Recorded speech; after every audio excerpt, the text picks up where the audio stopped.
All right, my brothers and sisters, let's continue. Let's continue on the Rastafari Church. You understand the true Rastafari Church, and we're speaking about the Rastafari Church in our society, the lineage of the Society of His Imperial Majesty. Ine, I, Ras Yadinos Tefari, Wendem Yadon, otherwise known as Ras Iodonis. Now, we've been touching on the Rastafari Church, and originally we began off touching on the marijuana issue for a moment because it concerned us that, some of the brothers and sisters were, seeing what the Gentiles are doing and saying, well, isn't this ironic? It's Rastafari that, and traditional Rastas and others were speaking about marijuana and the benefits of marijuana, healing of the nation, and over the past maybe 20 or 40 years, they've been doing a whole heap of research and giving the scientific, now they have the scientific data to really prove what many of I elders and the previous generation of traditional Rastafari were saying. But we're still denied in a certain sense. But most of that denial is really is due to our ignorance.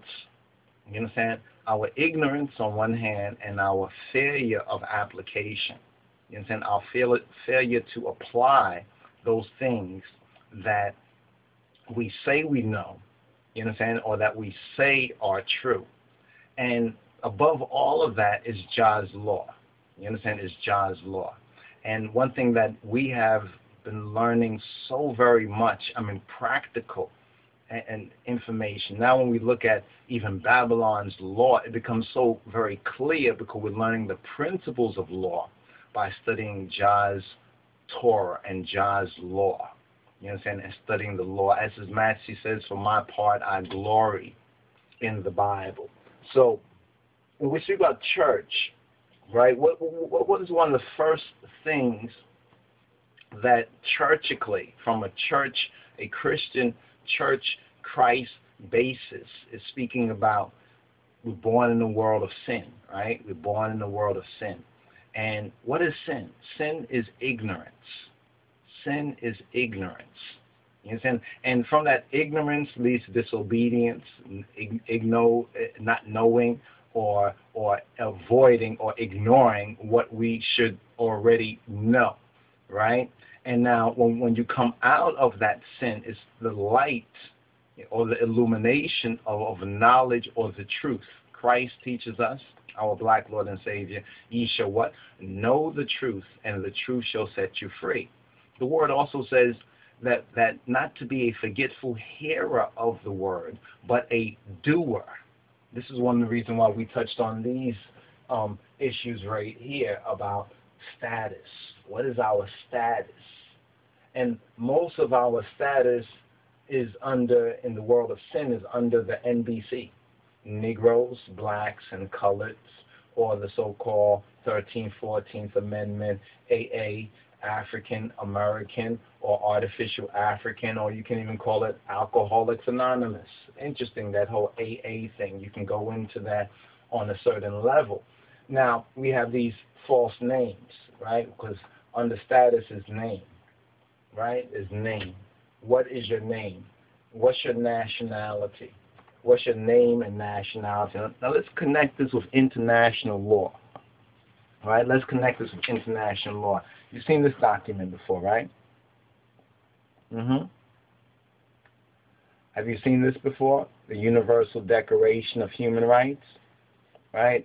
Do you know what it says? What it says right here, right? Do you know what it says right here? Let us read for you what it says right here. It says, on December 10th, 1948, right, the General Assembly of the United Nations adopted and proclaimed the Universal Declaration of Human Rights, the full text of which appears in the following pages. Following this historic act, the Assembly called upon all member countries to publicize the text of the Declaration and, quote, to cause it to be disseminated, displayed, read, and expounded principally in schools. and other educational institutions without distinction based on the political status. That word status comes up again. The political status of countries or territories, end quote. Right? This is all, and this organization down here, check this out. This is we got this from like the World Service, this organization, the World Service Authority, right? Can you see this clearly? The World Service Authority, right? All right. Now, there's a lot that's in here. There's about 30, how many articles is there? Yeah, there's 30 articles in this. And let's see if this is the full text. Okay, let's go to the preamble. Let's read the preamble of the Universal Declaration of Human Rights. Because, it's the Rastafari that have been proclaiming human rights. Why? Because our Godfather, the King of Kings, has taught us that it is so important. And it's Ethiopia, which is one of the member signers. And even from our research, it is because of Haile Selassie that we even have such a thing called the Human Rights Declaration. Because Ethiopia, you understand, was the first victim. It was a martyr for that cause of human rights, and His Imperial Majesty being the point man of that atrocity against humanity. You see what I'm saying? The first Holocaust was not the so-called European Jewish Holocaust, but was the Ethiopian-Hebrew Holocaust, or we can even say the Black Lion of the tribe of Judah Holocaust. So this document is so very key, is so very important, and you need to have this this is one of your tools. This is a very important tool and a very important instrument right here. Now, as we learn more about issues of sovereignty, as we start to learn more about sovereignty, we learn about name and birthright and nationality. A very interesting thing, we begin to understand that many of the first proclaimers of Rastafari, such as Leonard Percival Howell, this brother right here, if you don't know about him, you need to learn about this brother. You understand? Leonard Percival Howell, in this document, The Promise Key, right, which was printed by this copy right here, Ras Miguel. You understand? You see Ras Miguel right there, right? I think that's Ras Miguel Lawn. And Brother Michael McDonald, chairman of the International Rastafari Advancement Seminary, or what's known as IRAS. This is from 1995. Now, this document right here is so very important. But as we begin to learn more, we recognize that many of our Rastafari elders were touching on these same issues far ahead of their time. They were speaking on name. They were speaking on birthright. They were speaking on nationality. They were speaking on matters of international law. You understand? International law. This is what made, these brothers, so dangerous, like Leonard Percival Howell. This is what made brothers like this so dangerous in his time. He was a martyr. You understand? He was a martyr. It's brothers like this that gave their lives so that many of us, you understand, would have the opportunity to speak and to act. So we need to know about them, you understand, and we need to study their writings and their documentation, you understand, and recognize how important it is and how actionable. You understand? How actionable. Not just, okay, this Rastafari wrote this, oh yes, this is wonderful from such and such a time, but there's more to it than just that. You understand? There's more to it than just that. Some folks can't understand this. Some people have they consider this to be nonsense. Certain ones who spoke about these particular documents, but yet they found it so important to put ones like Brother Howell Ganganguru Mara, to put him on trial. like it says right here, it says this was just one of the several cases brought against Leonard Howell. He is the most persecuted Rastafarian to date, and throughout his trials, he never flinched from his principles that Rastafari is the living God. For a brother to stand and illuminate this divine doctrine in the 1930s, did you hear that? The 1930s is nothing short of being miraculous. To enunciate these principles now, and the author here is saying in 1996, draws unlimited and unenvious persecutions and tribulations. So one can imagine what it was like in the 1930s when the colonial murderers were at their zenith in suppressing and stultifying black anti-colonial sentiments. Their tactics range from subtle hostilities to open executions. Many Rastafarians were murdered. When the evidences was not strong enough to send our brothers and sisters to the general penitentiary, they would be sent to Bellevue Mental Hospital. One or the other, the twin prisons of Babylon. That was Babylon's original Twin Towers. Same strategy employed against Alexander Bedouin, who died at Bellevue in November of 1930. I mean, you really need to get a copy of this and study this, my brothers and sisters, to really understand the import of this. However, as the author here says, it repeats extensively parts of another book, which is the Royal Parchment Scroll for Black Supremacy. The main difference was the pointing to and emphasizing of King Rastafari as the living God. It was a literary guide for black supremacy. It laid down standards and principles which the early Rastafarians adhered to. And unfortunately, many of us who call and claim the name Rastafari in this time are ignorant of this. You know what I'm saying? Are ignorant, because if we were wise to this, we would understand how important it is, this document, the Universal Declaration of Human Rights. So when we turn to an article like Article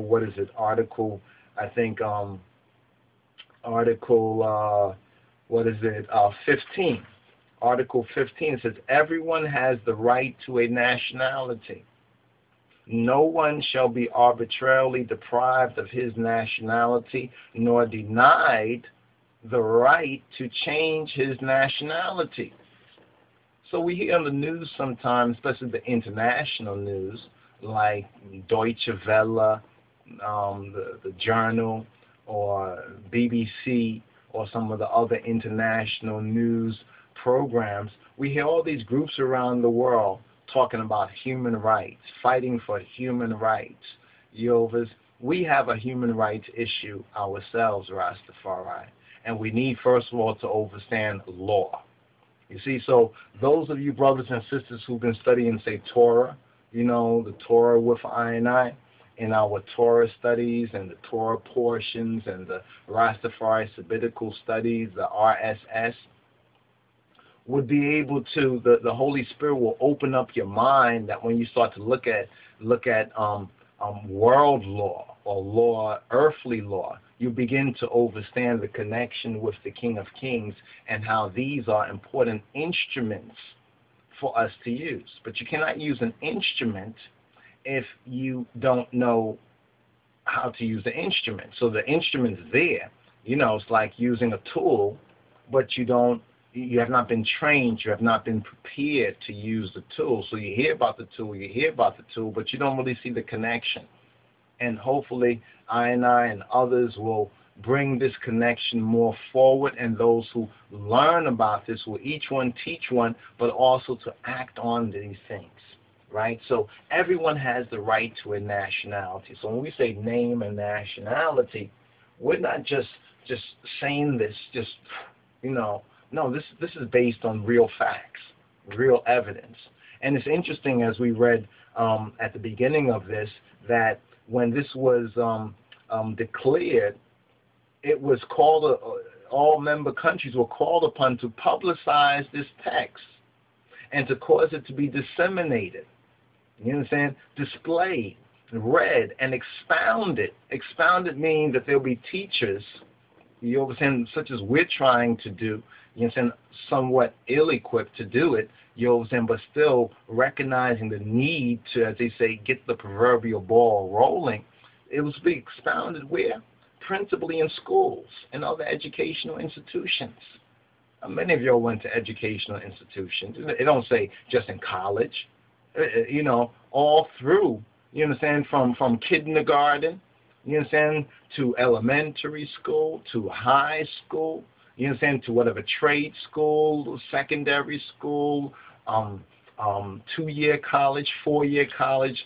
These things are fundamentally important. In fact, this is even more important on a level than even the United States Constitution, especially for us, because it was not the United Nations on that particular level. Certain nations had a part to play in the slave trade, but it definitely was not the United Nations, you understand, which held us in chattel slavery for X amount of years, or called us Negroes, blacks, and coloreds, and denied our true nationality.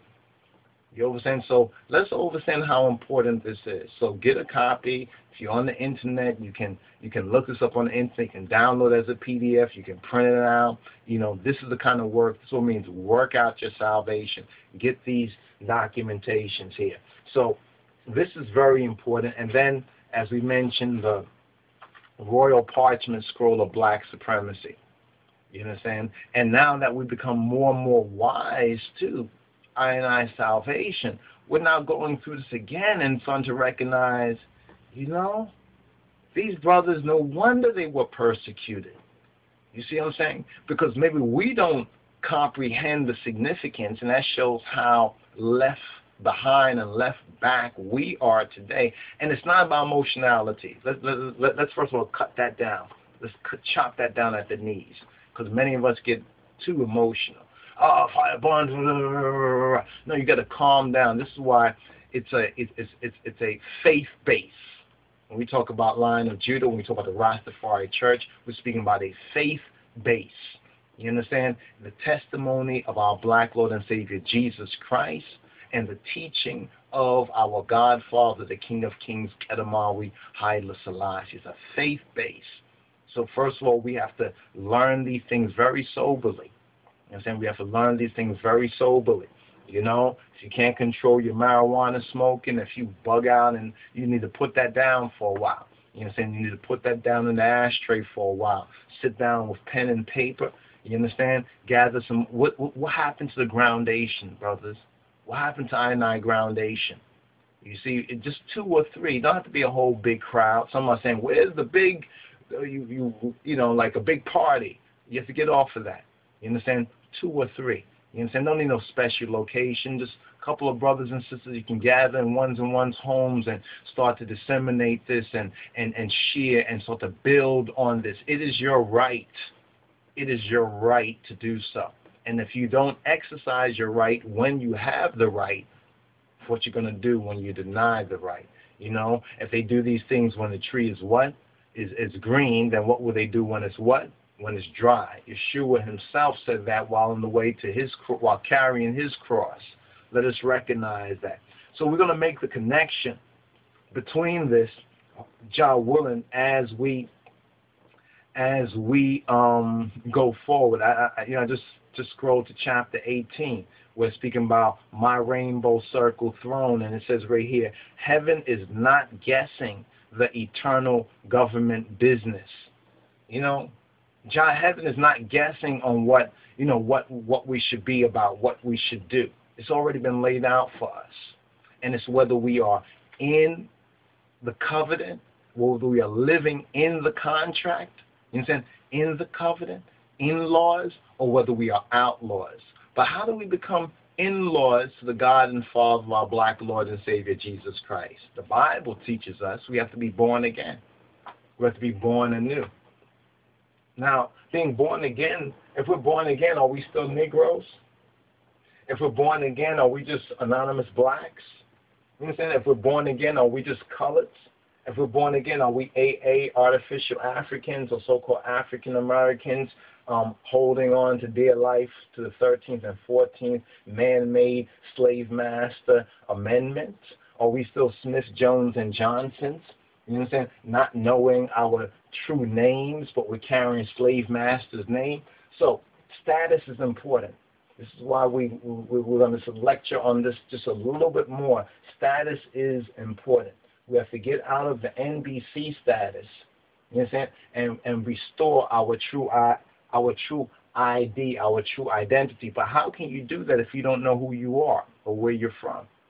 You see, and this is why when we point out some of this literature, like From Babylon to Timbuktu right here, or when we point out Valley of the Dry Bones right here, both of these books by Rudolph R. Windsor, they're very important because they give you the background. They help to give you the foundation. Now, of course, people say, well, where exactly we're from in Africa. Suffice it to say, you understand, if this truth has a resonance in your heart, your mind, and your soul, you know what I'm saying, then you're one of us. If you hear this talk about being an Israelite or being Ethiopian-Hebrew and you're like, nah, that's not me, it's probably not you. You're probably one of these tribal, descended from one of these African tribes that sold our ancestors but got caught up yourself because the white man's so greedy. When he came back to get more slaves, you already sold all the Hebrews, and the white man wasn't going to go back to the West with empty ships, so he took the ones who sold the other ones, like in that song, Give Me the Loot, Give Me the Loot, what's his name, Biggie. Biggie Smalls, give me the loot, give me the loot. I've been robbing these niggas with the same whip, a sense of slave ships with the same whip, some stuff like that. But he basically says it right there.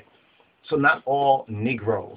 Let me clarify this, because a lot of folks might be thinking that we're saying that all black people in America are Israelites. I want you to hear me and hear me carefully. Not all Negroes, so-called blacks and coloreds in the Americas are Israelites. Or Beta Israel. You see, we're speaking to a certain people, as Christ says, I and I sheep hear I and I voice. You understand? Those people who are of it, they have a resonance to it. Just like not all black folks or all Ethiopians are Rastafari. You understand? Many are called, few are chosen. Many hear this message, many are frozen, but some choose to move to it. And these are the ones that we're speaking to mainly. The curious can be curious still. You understand? Now, with that being said, so these are some very, very important instruments right here. In fact, I begin to see a connection between these three documents right here. The Promise Key, the Parchment Scroll of Black Supremacy. Let you get a close-up clip of that. Look at that beautiful picture right there. That basically shows you the real New World Order. There's the real New World Order, my brothers and sisters. You understand? That's only when we become in-laws. If y'all want to stay outlaws, I can't tell you what's going to happen in the future to y'all. I can just tell you one thing. You understand? It's not going to be very pleasant. It's not going to be very pleasant because you would have heard the warning, but you would have failed to act on it. The trumpet blew, you understand, and you kept sleeping. You understand? You didn't want to wake up. You didn't want to, you say, yeah, that's true, but I'll do it later. You put it off all you want. You understand? Every day, them Babylonians, you understand, are making laws. Every day, watch C-SPAN. Watching your see, every day they're making laws. You know what I mean? Things are changing, in other words, what I'm trying to say. Things are changing every day. So you have to strike while the iron's hot, so to speak. This is also another book that's kind of important, a favorite of mine right here, The Protocols of the Learned Elders of Zion. Now, a lot of y'all would think it's just the white Jews talking. If you understand Jah's prophecy, Jah says he would have them, you understand, he would have them to do his will for his people. So, we'll get into that, but if you want to know our opinion on that, check out a vid that we have out there. It's called African Zionism. African Zionism. You should find it, might be up on the YouTubes, the Google, or out there. You can go to our website, www.LOJ Society, click on the Doc Videos link, and you'll find it there. But you might be able to see it on one of the channels out there. Hopefully it's still out there, and the brothers and sisters who re-upload some of these videos, if you can re-upload that, get some more channels, upload some other videos. But that's one video that ones-and-ones got to check out so they can get a basic idea. Now, with that particular being said, because before this organization right here, the Ethiopian World Federation, can fulfill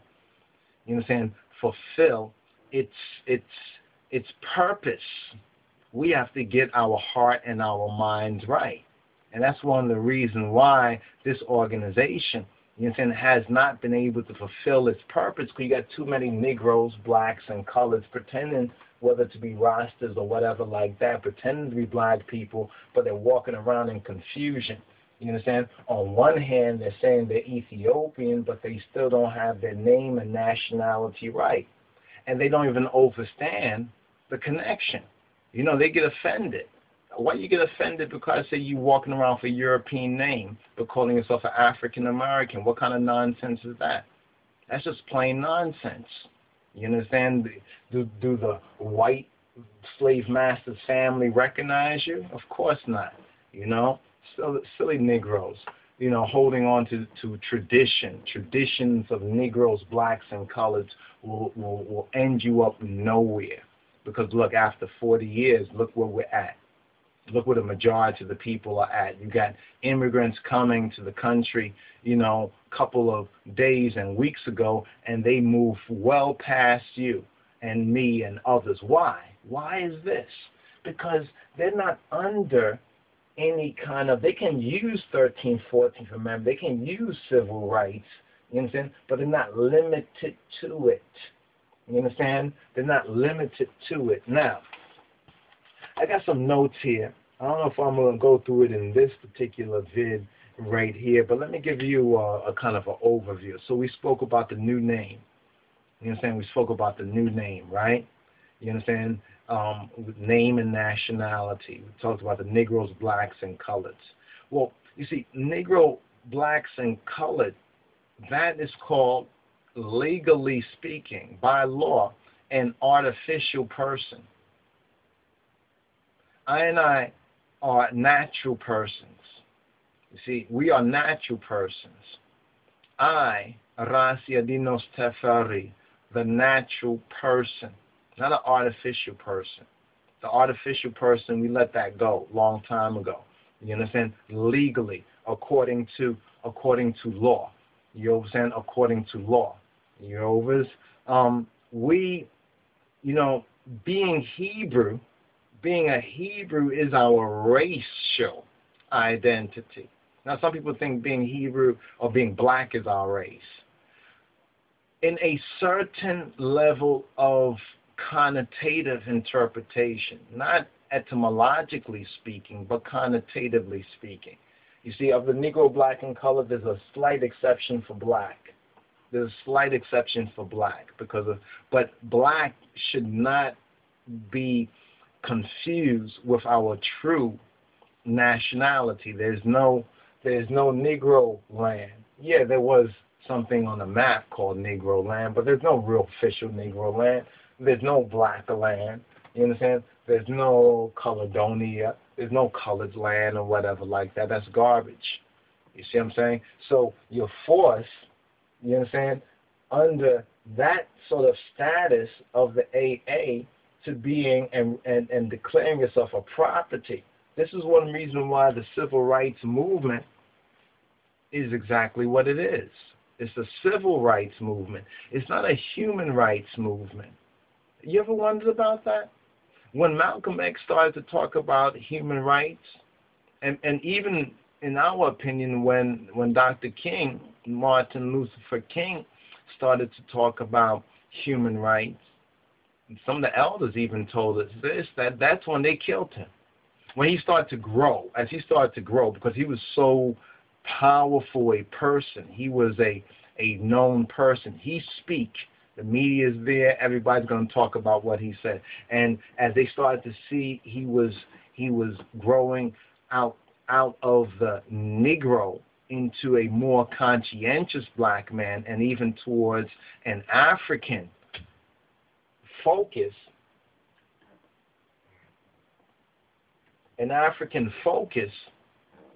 well, we all know the history of that. Now, Amos 9 and 7, it provides our nationhood context. Take notes. Amos 9 and 7. Are you not as the children of the Ethiopians unto me, O children of Israel, saith the Lord, saith Yahweh Baruch Hu. Now, Ethiopian equals Israel, generally speaking. There's an exception, because not all Ethiopians, right? Not all Ethiopians are in the covenant.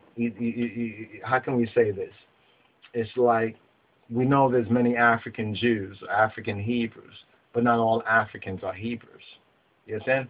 So same is with Ethiopia. People who call themselves, there's a lot of people who call themselves Ethiopian, but they're not in the covenant Ethiopian. In other words, they're not Ethiopian Hebrews. So let us understand that. This is why you have Zephaniah 2 and 12, where it says, ye Ethiopians also shall be slain by my sword, because there are many Ethiopians who are careless or who are anti-Hebrew. How do we know that? 1975. That creeping coup against Haile Selassie was to stop you and me from coming home and inheriting our inheritance. So they got the careless Ethiopians. You understand? They got these other tribalists. But generally speaking, the faithful Ethiopian, from God's perspective, is as Israel. You understand? This is why we have the Beit Israel as proof positive. This is why we have Haile Selassie as proof positive. This is why I is proof positive. Now, in that context, our nationality is Ethiopian, in context with Amos 9 and 7. Or we can say Afro Israel. Now, why do we say Afro Israel? We could say Afro-Shemitic. We could say Afro-Semitic. We could call our race Afro-Semites. Why? Because Hebrew is an Afro-Semite or Shemite language. Because Ge'ez or Ethiopic is an Afro-Shemite language. Because Amharic, the language of the King of Kings, in the Metzhaf Kedus, is an Afro-Shemite language. Go look it up. We'll see a lot of folks don't really recognize that it would have been better if we call ourselves Afro. You notice back in the 60s, they were talking about Afro. People were thinking that Afro is just a hairstyle. No, my brothers and sisters, it's deeper than that. You understand? But many just didn't know what they didn't know. But Afro-Israel prophetically links with Ephraim, or Ethiopian Hebrew.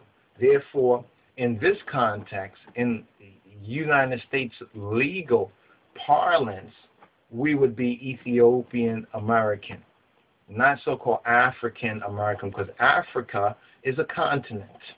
See, that's how they fool you. Africa is a continent. Now they're trying to fool people, trying to say, well, some people come from this country, some people come from that country. That's a part of that little divide and conquer strategy. We already know, divide et impera. That's Latin for divide and conquer. Divide, et, and impera, and the Pax Romana, or the Roman peace, which means that you submit to the white supremacy, they'll leave you in peace. You don't, they'll seek to destroy you, enslave you, do the things that they have done historically. But step one, what is step one? Step one is to, first of all, reclaim right? As well as redefine our nationality. You understand? That means that we have to confront the artificial person. That means this artificial, you want to see the artificial person? Pull out your ID. Pull out your driver's license. Pull out any other so-called legal ID you have. That's the artificial person right there. That's the artificial, that's not the natural person.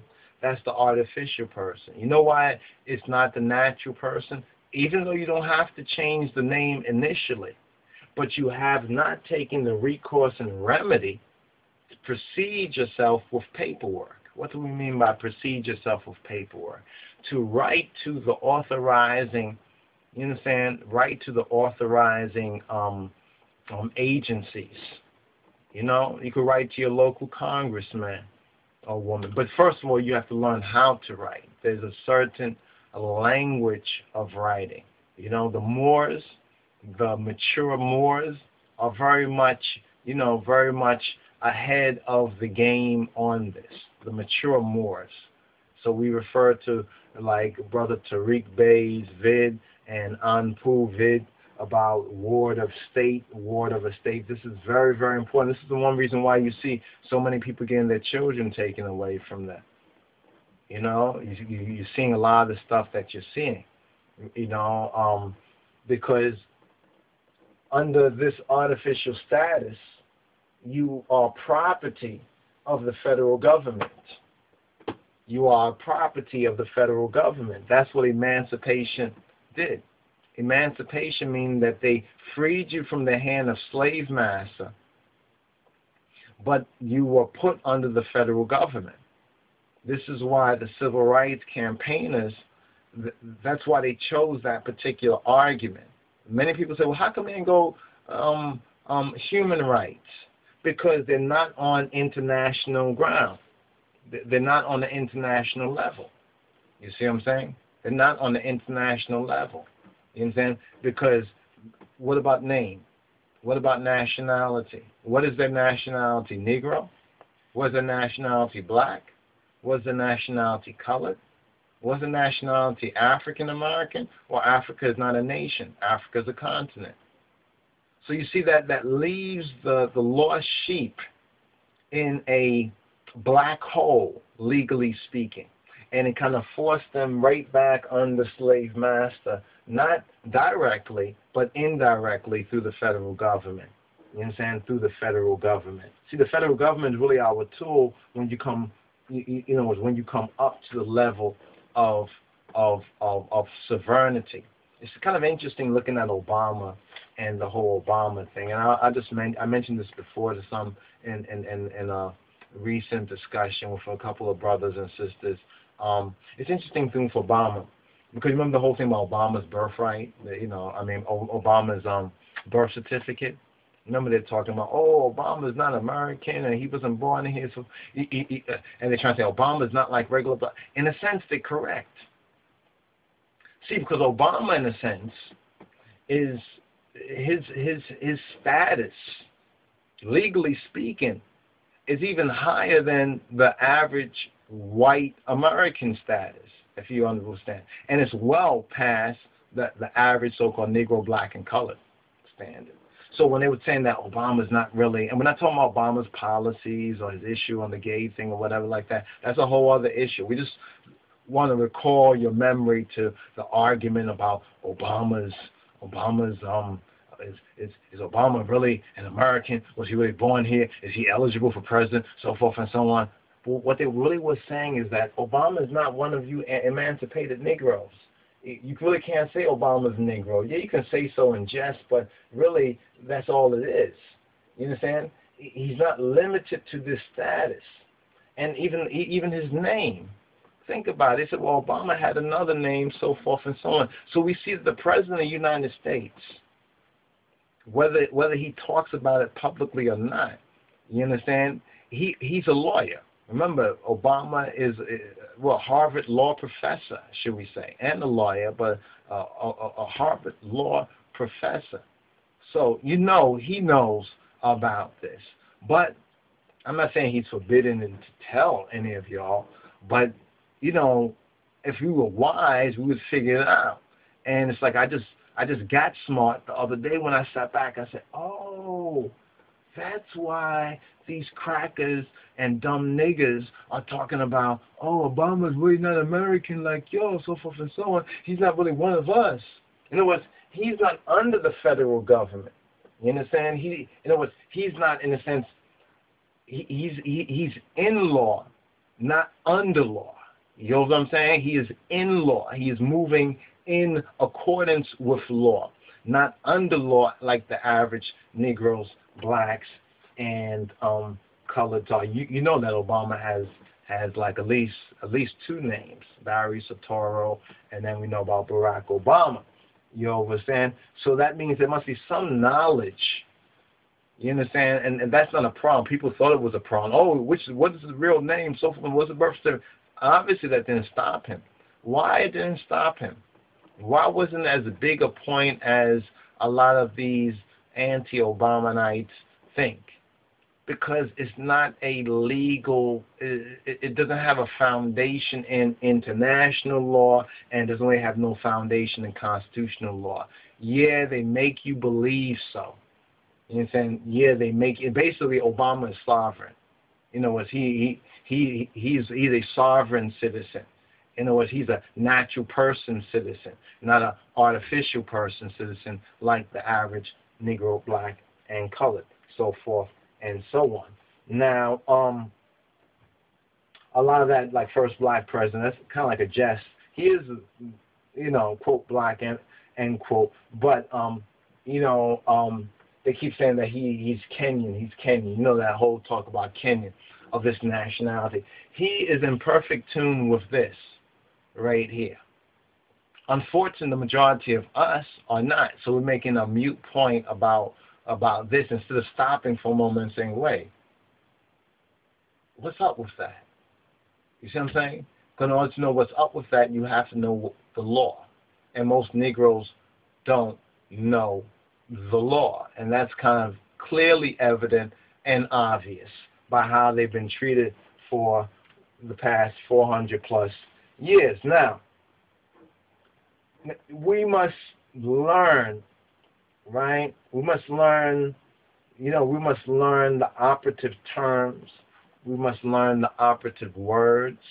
We need to learn the operative phrases. And I've been looking around to see if some of the other brothers and sisters out there, whether the Moors or others, and they have some very good information out there on some of their websites.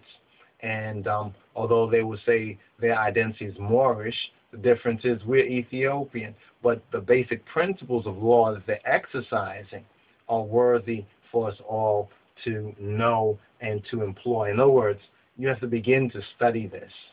You understand? And begin to make a portfolio of this information, whether you're doing on your laptop, you know, print out, you know, some of the paperwork. You really need to get this documentation. You understand? You need to do this study of this for yourself.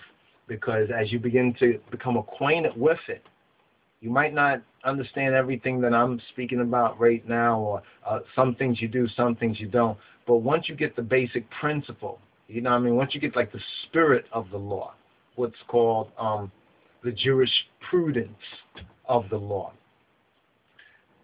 it'll become very, very clear.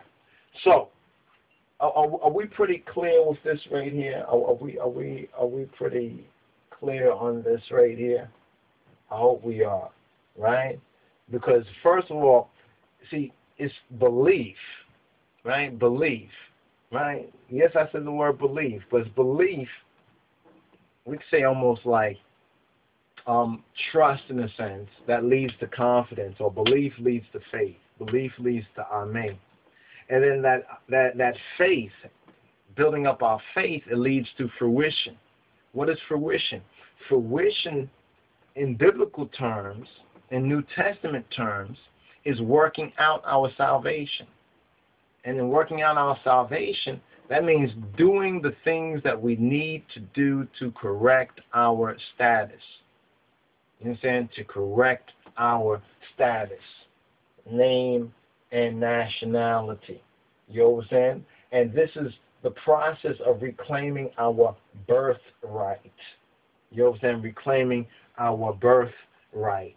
Now, there's a couple of other notes right here, but I thought to go over this one more time. You know what I mean? You know, touching on the name change, correction of status, name, nationality, and birthright. These are not just words.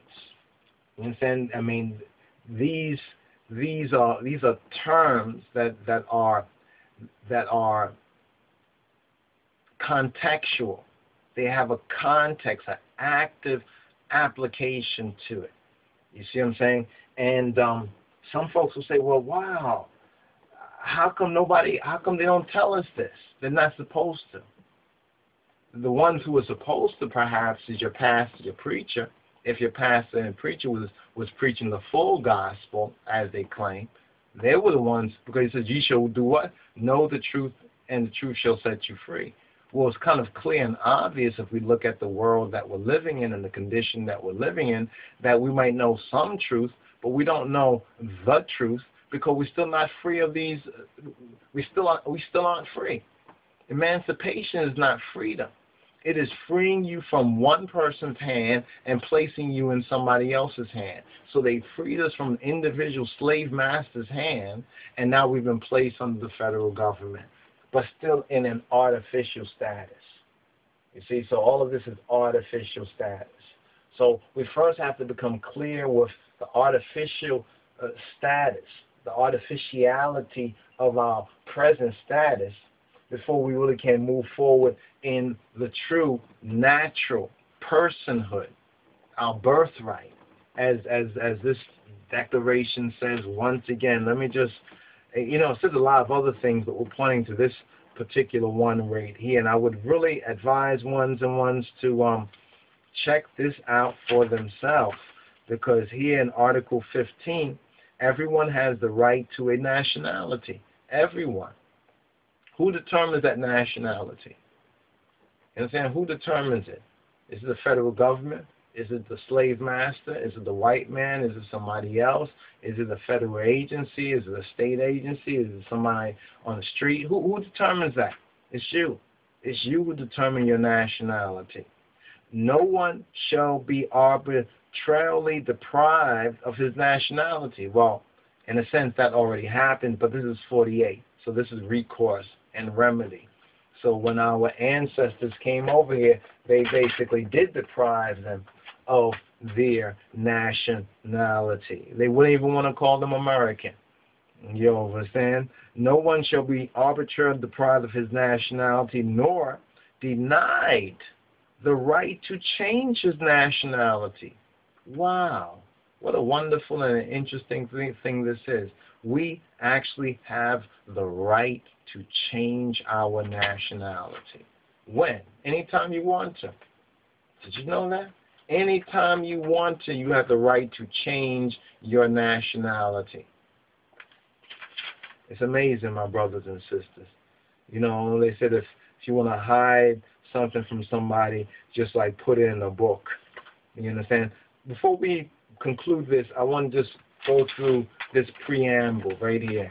This preamble, right? I want to touch on this preamble, right? Share this with you before we close out of this segment here. It says, the Universal Declaration of Human Rights. Preamble. Whereas recognition of the inherent dignity and of the equal and inalienable rights of all members of the human family is the foundation of freedom, justice, and peace in the world. I got to opine on this for a moment. Did you just hear this right here? This is the first paragraph. It says, whereas recognition of the inherent dignity and of the equality and inalienable rights of all members of the human family, of all members, is the what? Is the foundation of freedom, justice, and peace in the world. So if you look around in the world, if you ask, well, how come there's no freedom, justice, and peace? No justice, no peace. That's what you hear these NBCs running around. Every time there's some atrocity against an individual black man or woman or child, you hear them run around, no justice, no peace, we want our civil rights. They better start declaring that human rights. That's what it's about. You understand? Civil. Civil means that you're still limiting yourself to a system that according to their law, you're only 3/5 of what a European foreigner from Europe, an Anglo-American is. So, and in a sense, think about it. Because you're still Negro, black, and colored, maybe that's why the 3/5 is there. Think about it. That 3/5 is not there for anybody else. Somebody come from Germany or come from Japan or come from even an African country, you understand, is on a higher level legally because they have a nationality. They're not a Negro, black, color, AA, 13th, 14th Amendment, Smith, Jones, and Johnson. They got a nationality, and you don't. And you don't because you don't want to declare it. You understand? You don't want to stand up. You don't want to do the work. You don't want to work out your salvation. Therefore, freedom, justice, and peace is denied to many, and many of us because of that fact. But let me just go on. It says, whereas, and this I thought this was important. It says, whereas disregard and contempt for human rights have resulted in barbarous acts which have outraged the conscience of mankind, and the advent of a world in which human beings shall enjoy freedom of speech and belief and freedom from fear and want has been proclaimed as the highest aspiration of the common people, of the common man, whereas it is essential. I thought this was so key. Please listen up. Whereas it is essential if man is not to be compelled to have recourse as a last resort to rebellion against tyranny and oppression, that human rights should be protected by the rule of law. Again, indegana. Whereas it is essential. It's essential. You know, like to say your essential vitamins, this is essential. If man is not to be compelled to have recourse as a last resort to rebellion against tyranny and oppression, or Rastafari say downpression, that human rights should be protected by the rule of law. Whereas it is essential to promote the development of friendly relations between nations. That means friendly relations between nationalities. But you see, Negroes, blacks, and coloreds are artificial Africans. They don't have, or artificial Americans, AAs. They don't have a true nationality. Think about that. Because they're under artificial status, whereas the peoples of the United Nations have in the Charter reaffirmed their faith. You hear that word? They reaffirmed their faith in fundamental human rights, in the dignity and worth of the human person, and in the equal rights of men and women, and have determined to promote social progress and better standards of life in larger freedom. Whereas member states have pledged themselves to achieve, in cooperation with the United Nations, the promotion of universal respect for and observance of human rights and fundamental freedoms. Whereas a common understanding of these rights and freedoms is of the greatest importance for the full realization of this pledge. Now, therefore, the General Assembly proclaims this Universal Declaration of Human Rights as a common standard of achievement for all peoples and all nations, to the end that every individual and every organ of society, keeping this declaration constantly in mind, shall strive by teaching and education to promote respect for these rights and freedoms, and by progressive measures, national and international, to secure their universal and effective recognition and observance, both among the peoples of the member states themselves and among the peoples of territories under their jurisdiction. This is what His Imperial Majesty was speaking about, brothers and sisters. You see, and it's the real shame is that for almost 30 to 40 years, amongst those of I who really should have been about this, we have not been about this. You understand? As we should have been. Most of us didn't even know about this. How many of you all knew what's really in here and how really important it is? Those of you as Rastafari, just do your own search of how many times His Majesty is referring to such things as human rights. Look up what His Majesty says on this human rights. That's a charge to us. Yes, these are words. You understand? Yet it's a charter. It's a covenant, so to speak. And if we fail, you understand, to keep it in mind, to do our best to teach it, to promote it, then when our freedoms, our rights, our peace is taken away from us, who is to blame? Jehovah's. My brothers and sisters, I know will, by God's will, we'll continue with this reasoning. We're going to pause for the cause. We're going to pause for the cause. And I hope and pray that you have learned something and hopefully been inspired by this reasoning, this groundation, to learn more about this, to get active, you understand, get actively involved in this as well.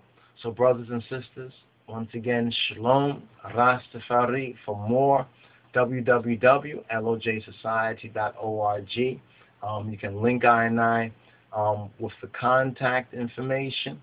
I know we do I best to link forward, to communicate.